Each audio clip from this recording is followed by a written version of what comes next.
संसार सोचता है और समझता है कि सन्यास बहुत बहुत सुंदर है, बहुत बहुत सुंदर। सन्यास बड़ा बड़ा अर्थपूर्ण, बहुत अर्थपूर्ण। और सन्यास सोचता तो है, भले ही ना कहता हो, भले ही बोलता ना हो, क्योंकि कहना बड़ा बड़ा मुश्किल है, कहना मुश्किल है, बोलता नहीं है, मगर जानता है कि संसार बड़ा सुंदर, संसार बड़ा प्राकृतिक है, संसार में बड़ा सौंदर्य है, संसार पूरा का पूरा सौंदर्य युक्त है। होना भी चाहिए, क्यों नहीं होना चाहिए? संसार में सौंदर्य क्यों नहीं होना चाहिए? क्या संसार सन्यास से अलग है?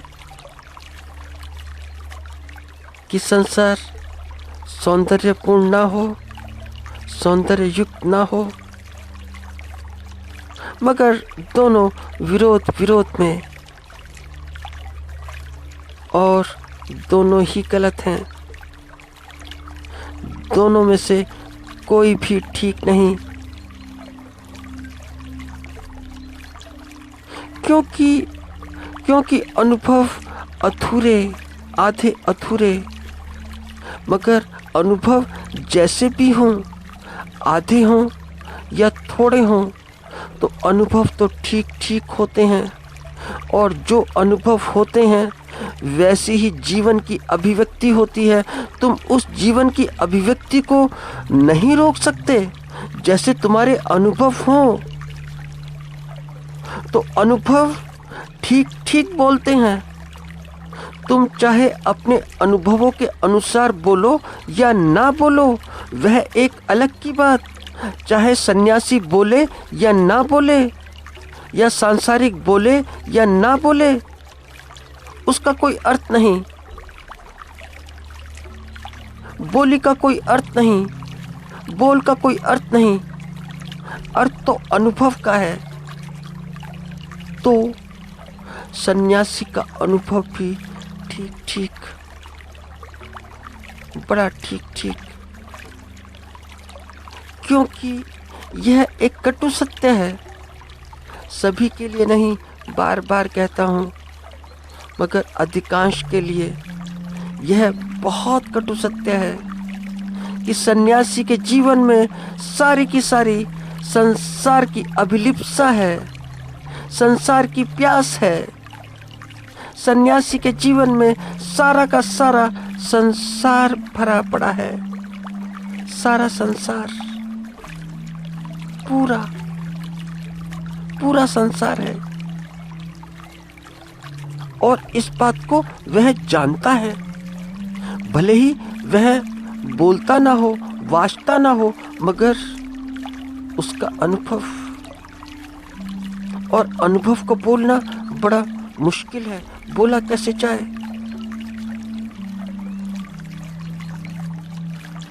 और जैसा इस व्यक्ति का बोलना मुश्किल है, इस व्यक्ति का वैसा ही दूसरे का भी, दूसरे का। और कौन दूसरा? कि जो सांसारिक है, पूरा का पूरा सांसारिक। और पूरा का पूरा जो सांसारिक होगा वह मेरी दृष्टि से अति महत्वपूर्ण होगा, अति महत्वपूर्ण। उसकी दृष्टि बड़ी महत्वपूर्ण होगी, बड़ी महत्वपूर्ण। इसलिए सन्यासी सोचता है संसार के विषय में, जो सांसारिक है उसके विषय में। और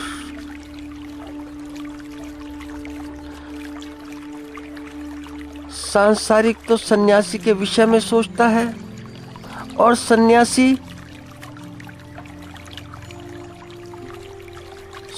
सोच कर पागल हुआ जाता है।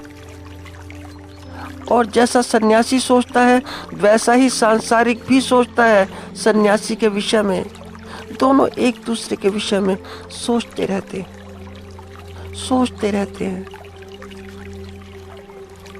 और दोनों एक दूसरे के प्रति बड़े बड़े आकर्षित भी होते हैं। बड़ा डीप अट्रैक्शन है। और ये डीप अट्रैक्शन इसलिए क्योंकि दोनों विपरीत हैं, दोनों अपोजिट हैं।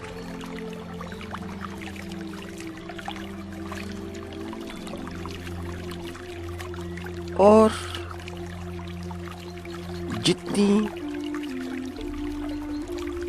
जितने विपरीत हों उतना ही आकर्षण स्वाभाविक है, नेचुरल है। तुम किसी सन्यासी को देखकर या किसी धार्मिक व्यक्ति को देखकर ऐसा मत सोचना या ऐसा मत समझना कि उसका कोई संसार नहीं, उसका कोई भी संसार नहीं। नहीं, ऐसा नहीं, उसका भी संसार है। और किसी भी सांसारिक को देखकर, किसी भी सांसारिक व्यक्ति को देखकर यह मत समझ लेना कि उसके जीवन में कोई संन्यास नहीं। उसके जीवन में भी संन्यास है, भले ही संसार में रहता हो मगर संन्यास है। एक बार हुआ क्या, हुआ यूं कि एक बात है, बड़ी सुनी सुनाई, तुमने सुनी भी होगी बहुत बहुत बार।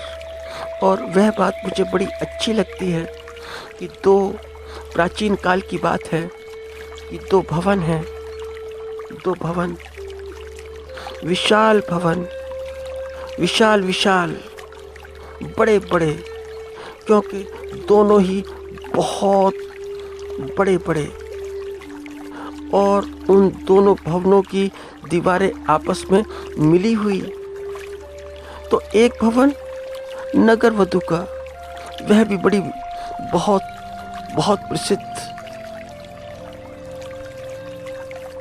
और नगर वधु का उस समय प्राचीन काल में अर्थ होता था कि नगर की सबसे खूबसूरत स्त्री, जहाँ पर लोग बाग अपने मनोरंजन के लिए आते जाते थे, जहाँ पर ढोल, संगीत, मुजरा, नृत्य, नाच गाना, सब कुछ, जहाँ पर लोग चोरी छिपे आते थे देखने के लिए। क्योंकि नगर वधु, नगर की सबसे खूबसूरत स्त्री, और बाजू में जो दीवार मिली हुई है दूसरा भवन सन्यासी का, वह भी बड़ा बहुत बहुत विशाल, वह भी सुविख्यात। दोनों एक दूसरे के निकट निकट। तो एक तो ऐसा सोचे कि मेरा क्या जीवन, मेरा कैसा जीवन, इस जीवन का अर्थ क्या,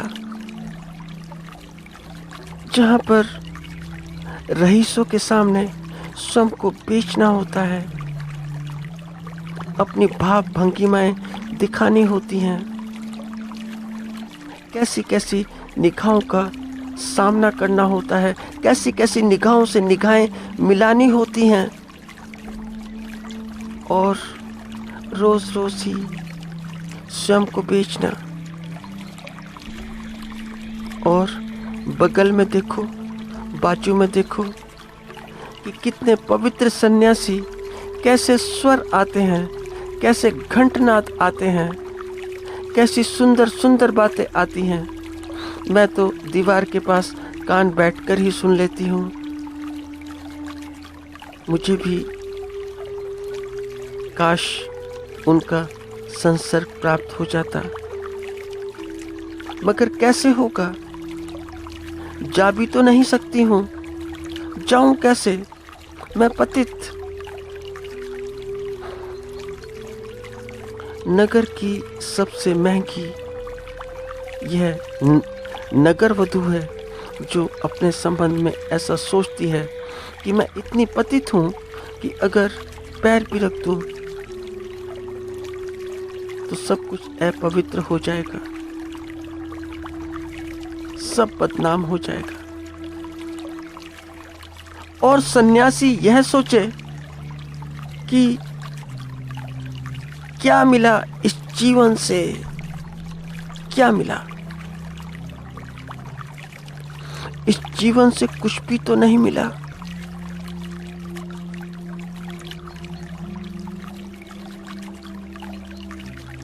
ना भगवान मिला, ना संसार मिला, दोनों में से कुछ भी नहीं मिला।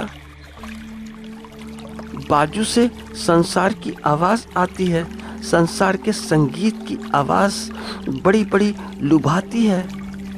संसार के घुंघरुओं की आवाज, घुंघरुओं के स्वर जब सुनता हूँ तो एक बार तो जाने को बेबस सा हो जाता हूँ, मगर क्या करूँ, जाऊँ कैसे?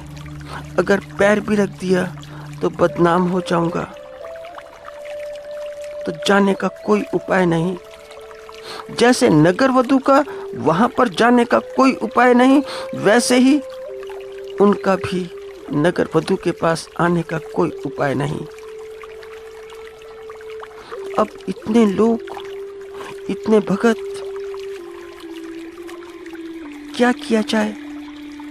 तो रहते तो हैं आजू बाजू, अगल बगल, मगर जीवन का स्वाद यह जो नगर वधू ने लिया है, मुझे तो वह भी स्वाद नहीं। नगर वधू ने थोड़ा बहुत तो स्वाद लिया संसार का। ना मुझे संसार का स्वाद, ना परमार्थ का स्वाद, दोनों में से कोई भी स्वाद नहीं। सन्यासी ऐसा सोचता है, धार्मिक व्यक्ति ऐसा सोचता है। तो दोनों बड़े व्यथित हैं,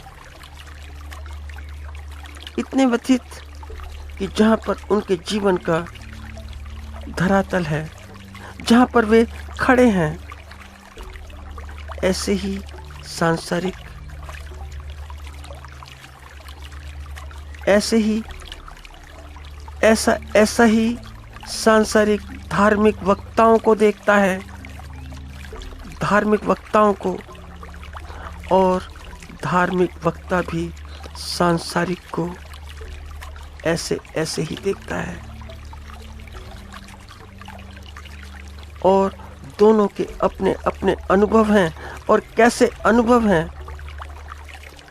अपने हृदय से कभी पूछ कर देखना कि हृदय क्या कहता है।